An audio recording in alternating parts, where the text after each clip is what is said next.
Hi, it's Etharal here for EGN, and today we're going to be doing our third part of the Warhammer Let's Play.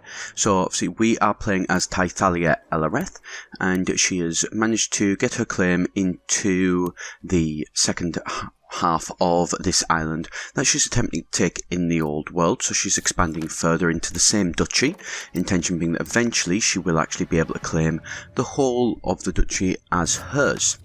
So she's just at the minute trying to build up her forces, make sure that, you know, there's not going to be anything unexpected from this. So make sure that everything was good to go, and then we are going to claim this land. We can make tributaries that will give them, force them to give us some of the money. However, it will not be something that they will actually join our kingdom, I don't believe. So we are going to attack them. Usual force from Ulthuan that we will raise up. We also need to bring in the Holy Order of Elves. Now this does make quite a large force that we will actually be able to attack with, and she's pretty confident that, you know, she's not going to have really any issues taking this bit of land and claiming that whole island for herself. Now, as obviously this army is moving round to the kingdom, she's well aware that obviously they are going to be taking and attacking some of her land. That's something that she can afford to do at the minute. Obviously, they can attack all they want. It doesn't mean that they're actually going to get anywhere or anything like that. And obviously her 5,000 troops that are coming over from Ulthuan will very easily be able to remove them should they actually manage to successfully besiege the castle that we have in the old world. Now, obviously I'm going to be putting all of these together, make sure that we've got the best commanders for the job. We're also being very careful here not to actually have it as myself as commander. Now, as good as she is, she's a good marshal, she does have good sort of leadership abilities and everything. However, we don't want to risk her death. She's more of a statesman.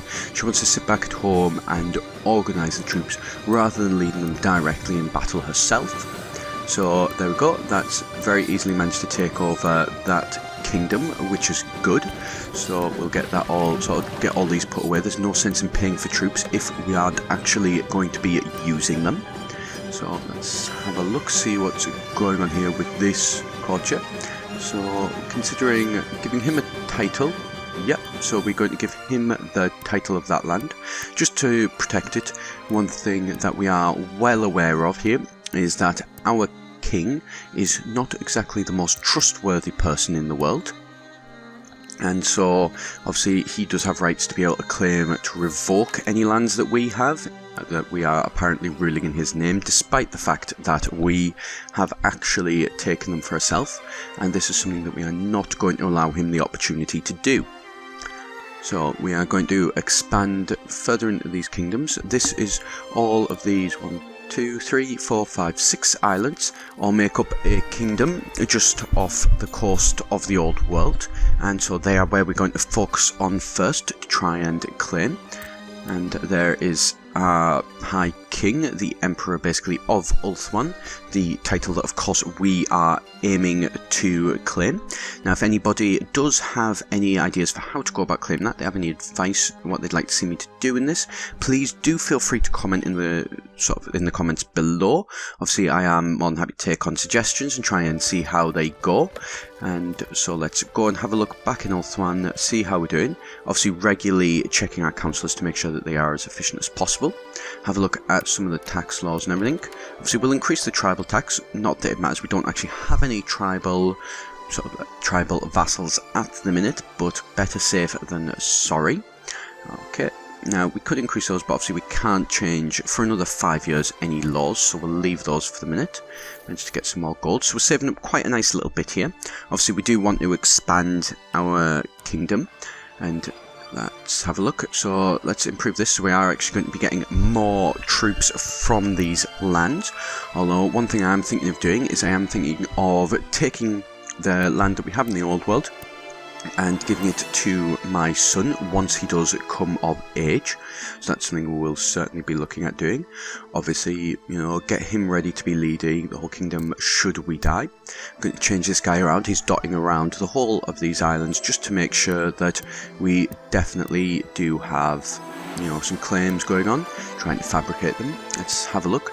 We're also now being very careful to make sure that the lands that we actually have are actually going to be, and the lands that we are marrying into are going to be getting us alliances. Obviously we do want to be able to pull in extra guys if we do need to, so we're just making sure to take the time to actually work out exactly who is going to be the best for our people to marry. And so it's looking like we're going to go with this one to begin with. So yeah, and so it's a small island just off of Ulthuan, nothing too major, but still could potentially be quite a nice little one. Also, as well as this is our heir that she is marrying, then that will also mean that any land that she has, if her and my son were to die, then my grandson would of course be the one who gains both of the claims, which would therefore, through peace, actually expand our kingdom. Not likely obviously with the elves given how long they live for, but still it is something that is definitely good to consider doing. Okay, so let's look, we're back focusing now again on the old world now that we've sorted out our family issues. She's hoping that eventually we are going to get another claim, but it's not looking likely. These claims seem to be taking quite a while. Our councillor doesn't seem to really know too much what he's doing. Obviously I imagine it is probably quite difficult to fake documents of an elf that is reasonably young in terms of elves, has a claim on some of the old world, which has obviously been ruled by the humans for a lot longer than she's actually been alive. So it's something that he is probably struggling against to try and prove. Although if he can prove it, this guy is isolated with no allies. My Queen Tythlia is obviously very well aware of this and is definitely somewhere that she will be wanting to claim sooner rather than later. So we are going to give my son, now that he is married, his own lordship of some of the lands here so that he can start really developing and really getting ready to rule in the event that we should die. Now this is the High Prince of Yavrissa. I probably pronounced that very wrong, but this is my liege lord. You will already notice from the picture of him. He is not the most trustworthy guy in the world, and so he is somebody we're going to be watching very carefully. Obviously he is very powerful, so we can't stand up against him yet. We're well aware of that, but there's no reason that we can't start preparing and expanding to eventually one day be able to not be ruled by this guy, as even though he is obviously an elf, a high elf, and he is supposed to be honourable, he is not somebody that I trust to look after our interests, rather somebody that is looking after his own interests. So he's obviously got some form, they've got some form of war going on over there. Not something that we have any care for, as I believe I mentioned in the last one when there was a war going on, that so long as it stays out of our lands, we quite simply don't care. We will, no matter what, we will definitely be able to claim Ulthuan eventually. We'll be nice and patient. We're an elf after all, we've got a very long life to make sure that we do manage to get it. Okay, so we managed to find spy sneaking about our lands. Now Tythlia Ellereth is attempting to obviously improve her stature in the world, so she's not going to be wanting to do anything too bad to them. She actually lets them go, grants them mercy, which manages to get her some piety in game terms, and therefore she's really sort of showing how good of a ruler that she is. She is really working hard very much to overturn what has happened with her father, forget it, leave it all in the past. Obviously it was decades ago, but the elves are very long lived, and that is another one of my sons there who has now married, and so hopefully this is going to mean that we've now got another ally. She's very much focusing at the minute on her family as they are all sort of coming of age.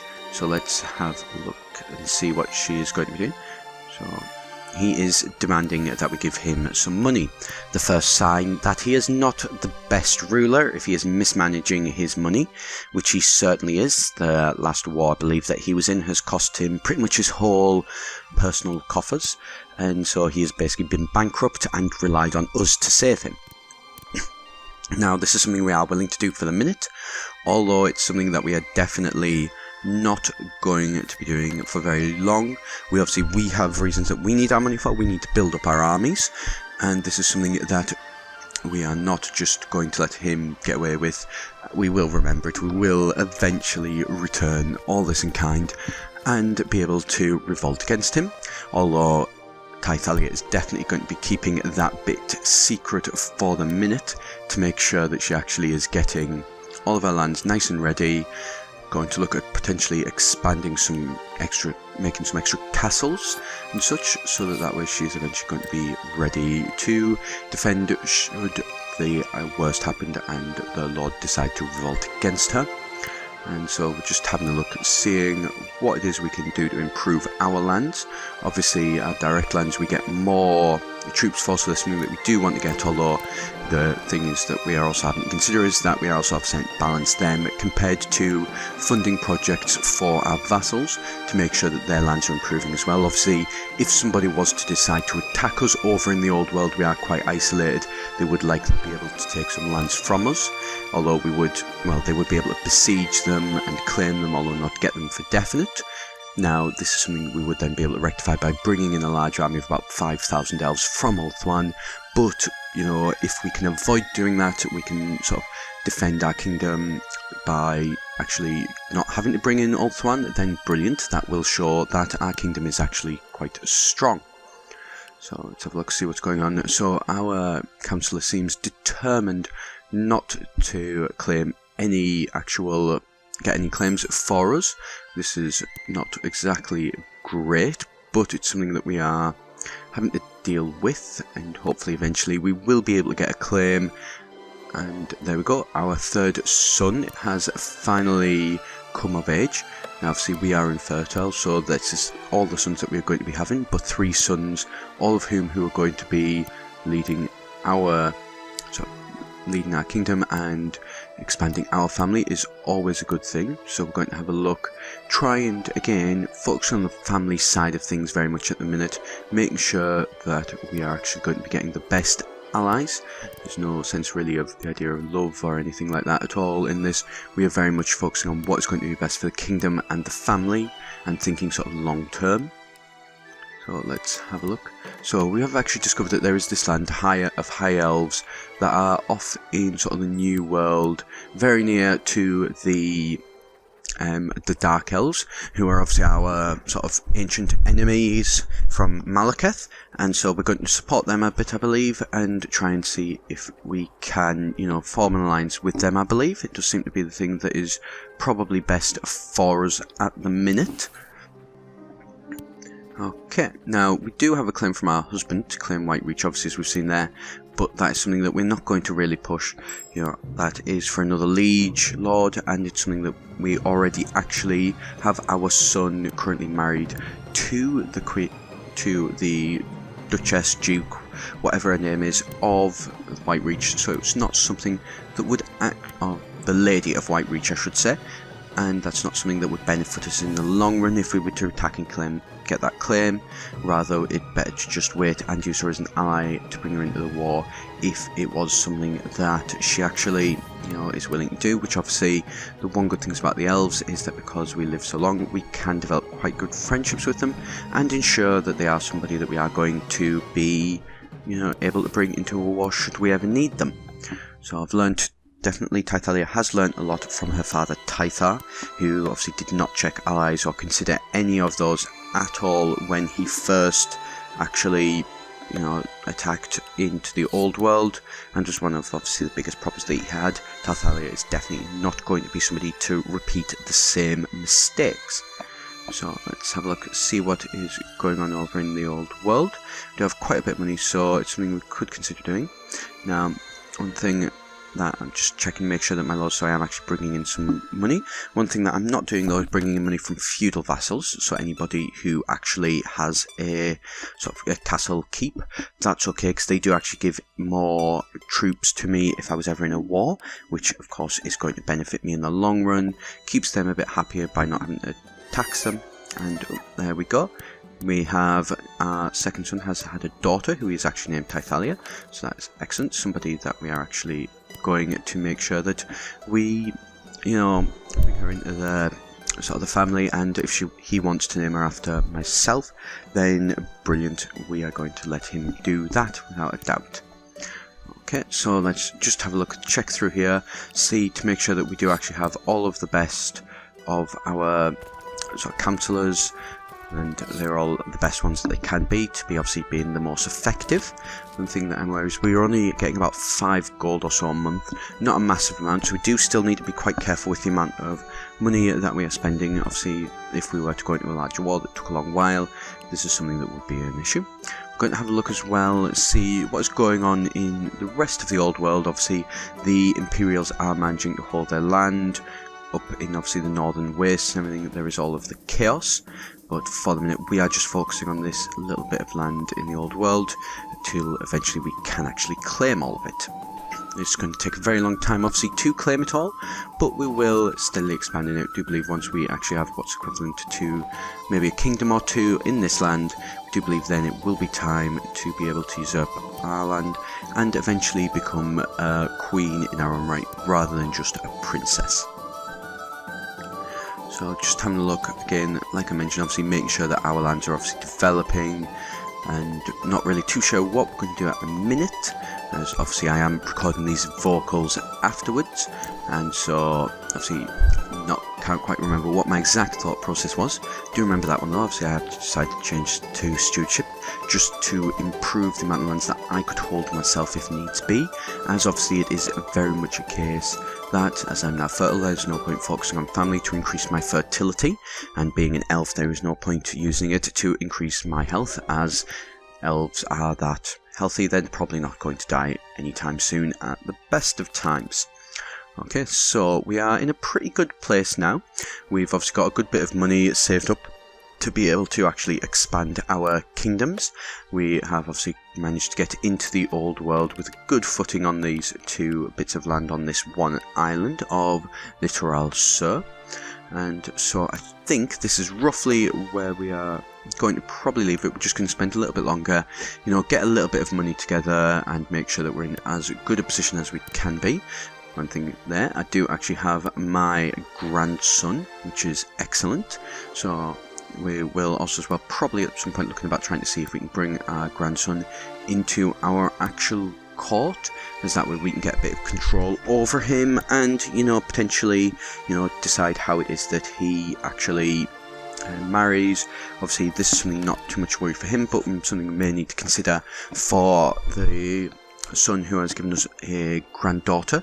Obviously the last thing that we want is to have her be married off with a normal marriage, and therefore she's no longer part of the Elareth dynasty, which is not something we'd want. We want to expand our dynasty as much as possible, just simply because of the fact that because the elves have so few children, that these might not actually expand as quickly as we would like the family, so we want to obviously try and keep as many people focused on the family as we possibly can. So this is all in a pretty good shape now, so I think I'm going to leave it here. What I will be looking at doing though is I will be looking at probably having a time skip of a year or 2 between this session and the next one, just to be able to get some claims, to get some new stuff to actually do, rather than just sitting around waiting for those claims to actually come through to expand into the old world. Although I think it's safe to say that Tythlia Elareth has now already more than surpassed her father, sitting on about 800 to 900 or so score in terms of prestige and piety. So I'll leave it there, and I shall see you soon for my next Let's Play, which is where I'm going to do another one of these. Please do feel free to subscribe if you did enjoy this. Obviously I will be putting out more of these quite regular over the coming weeks, and would love to be able to give you notifications for when it is these are actually coming out. So thank you, and I shall see you next time.